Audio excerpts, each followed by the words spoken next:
Seja bem-vindo em estúdio à segunda parte do Mentes que Brilham. Falamos agora de substâncias inspiradas no mar para impedir a bioincrustação nos barcos. É a minha convidada, Marta Correia da Silva, investigadora no CIMAR e docente na Faculdade de Farmácia da Universidade do Porto, a quem também agradeço a disponibilidade de vir aqui ao Porto Canal e ao Mentes que Brilham.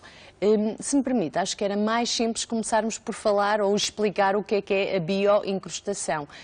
Não é tão simples como apenas aqueles mexilhões ou aquelas larvas, no fundo, coladas nos barcos. Até porque não falamos só de barcos, falamos de todo o tipo de plataformas no mar, penso eu. Exatamente.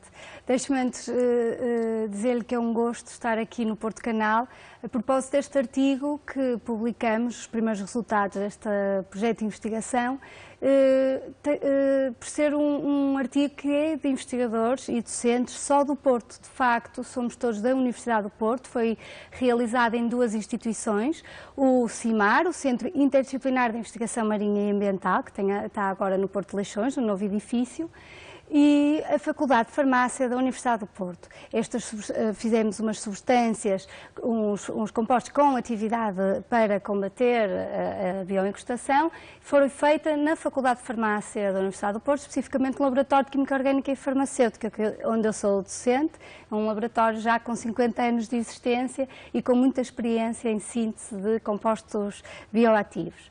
A avaliação da eficácia destes compostos foi feita no CIMAR, que já tem uma longa experiência nesta área da bioincrustação marinha e tem tido muitos projetos impulsionados pelo atual presidente do CIMAR, o professor Vítor Vasconcelos, e tem sido, desde 2014, uma colaboração em que nós próprios, docentes do Laboratório de Química Orgânica e Farmacêutica, passamos a ser investigadores integrados do CIMAR e a desenvolver agora a investigação também nesta área. Ora bem, realmente a bioincrustação marinha é de facto um fenómeno que toda a gente conhece, mas não o relaciona com este nome. É a incrustação, é a aderência de organismos, micro-organismos, macro-organismos, ou seja, bactérias, algas, mexilhões, superfícies que estão submersas em água. Podem ser superfícies naturais, como a madeira, rochas e mesmo organismos marinhos, mas aí é que vêm os problemas quando ocorre em superfícies artificiais criadas por o homem, como as embarcações, os cascos dos barcos, plataformas offshore, sensores, boias, e leva à corrosão dos materiais, acelera a corrosão dos materiais, acarretando despesas de manutenção, mas provoca um atrito que leva à diminuição da velocidade do barco, ao ponto de ser necessário um aumento muito grande de consumível. Por exemplo, apenas 1 milímetro de camada de limos no casco de um barco leva a cerca de 80% de atrito e a uma diminuição de velocidade de 15%. Se estivermos a falar em macro-organismos como os mexilhões, de facto já conseguimos ter viagens que têm um aumento do consumo do combustível de 70 e mais por cento, 70 e tal por cento.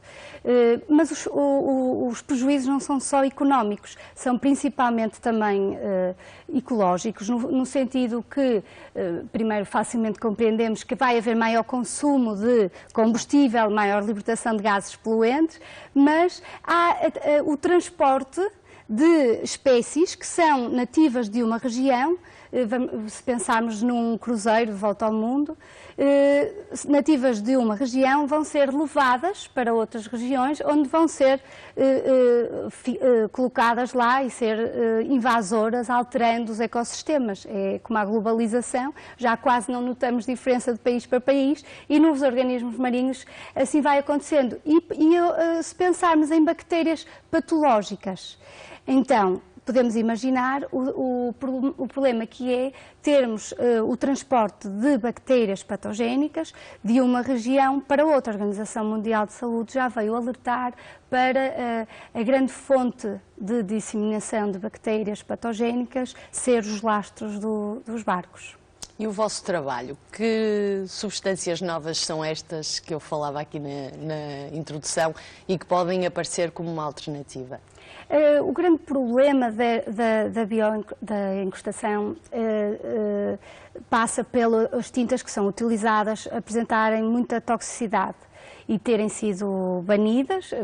Em 2008, penso Em 2008, o TBT foi banido em 2008 e apresentar elevadas toxicidades e não haver alternativas. E também a não existência de alternativas, também temos estes problemas que referenciei da própria bioencostação.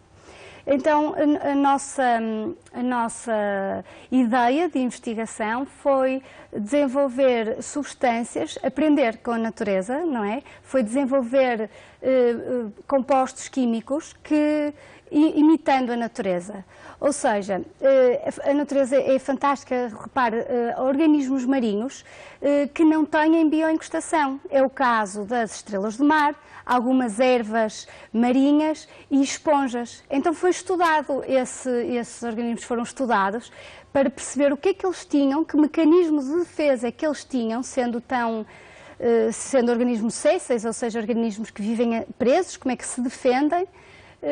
Então descobriu-se que eles produziam compostos químicos, eles próprios os produzem para defesa, e algumas desses compostos eram compostos sulfatados, que nos chamou especial atenção o serem sulfatados, porque o nosso organismo, no metabolismo, nós fazemos essa reação.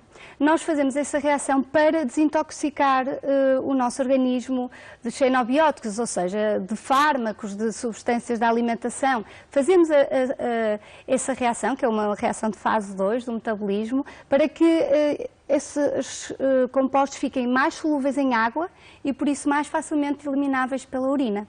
Por isso, a existência destes dois, ligamos estes dois fatores e achamos que seria uma forma de dar uma ajuda, na verdade, à natureza, produzirmos compostos que, não sendo naturais, não queríamos utilizar as estruturas naturais porque são normalmente muito complexas, de mais tarde virem a poder ser sintetizadas em grande escala, são estruturas muito complexas que resultam da evolução. Então queríamos simplificá-las, mas manter aquele grupo sulfato e de forma a que conseguíssemos manter a atividade antiencostante, mas sem toxicidade. E onde é que se vai aplicar, digamos, essa substância? Uma espécie de novos revestimentos? Sim, exatamente. Nós, antes de chegarmos à fase dos novos revestimentos, temos que avaliar o potencial anti-encostante e avaliamos primeiro o potencial efeito em mexilhões, que é um macro-organismo. Pois muitas substâncias têm sido descobertas nesta área, mas que mais em micro-organismos, em bactérias, são muitos os trabalhos que realizam ensaios em bactérias, mas que depois vêm-se a verificar ineficazes mais tarde no macro-organismo, que é mais problemático. Então nós verificamos que estas substâncias tinham esse efeito de impedir a incrustação já de organismos como o mexilhão e avaliamos antes também o potencial não toxicidade, ou seja, utilizamos a artémia salina, que é um microcrustáceo que é muito utilizado para avaliar a ecotoxicidade de compostos e não é um organismo encostante, portanto foi muito encorajador ver que as substâncias que sintetizamos, os compostos químicos sulfatados de síntese, são de facto substâncias que só atuam na espécie encostante e não terão potencial para... Claro que temos que estudar muito mais espécies, temos que avaliar a estabilidade deles quando forem colocados em água, temos que avaliar a degradação em meio biológico, temos muito caminho para fazer antes de passarmos, e iremos-lo fazer, à fase de incorporação nas tintas. Realmente eles depois podem chegar à incorporação nas tintas e podem perder a atividade. Por exemplo, se pensarmos neste grupo sulfato como um brinco e a estrutura química como a orelha, facilmente reconhecemos que nem sempre o brinco funciona, aquele brinco funciona naquela orelha.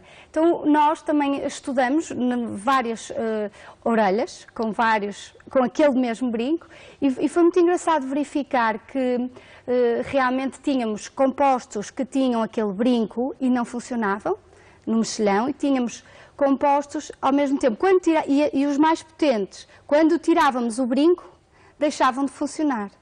Por isso, nós agora sabemos que ao ligarmos às tintas, esse brinco pode ser uma âncora de ligação e podem perder a atividade. Mas também já temos planos B e C para isso, que é assim a vida de um investigador, de colocar outros brincos, de forma a que esses sejam usados como âncora para a ligação à tinta, e é o encanto da investigação, é saber que o dia da manhã pode deitar tudo por terra. Nós ainda não descobrimos, não quer dizer que tenhamos alcançado esse sonho de chegar à tinta para ser usada na embarcação. Mas o primeiro passo foi dado? O primeiro passo foi dado e foi validado realmente com esta publicação pela revista Scientific Reports, do grupo Nature, que veio dar visibilidade a este trabalho, mas importa referir que já há cerca de 2 anos a nossa Fundação para a Ciência e Tecnologia veio selecioná-lo e considerar esta ideia de investigação promissora e relevante para financiamento, e juntamente com apoios comunitários europeus, está-nos a financiar para prosseguirmos estes objetivos. Marta Correia da Silva, foi um gosto tê-la cá. Espero tê-la cá Muito mais obrigada. vezes. Se correr bem com o plano A, se não com os outros vossos planos, para dar também aqui em primeira mão a resultado desta investigação. Termina aqui o Mentes que Brilham. Já sabe, regressamos na próxima semana com mais ciência e investigação. Então lá, fique bem, fique na companhia do Porto Canal.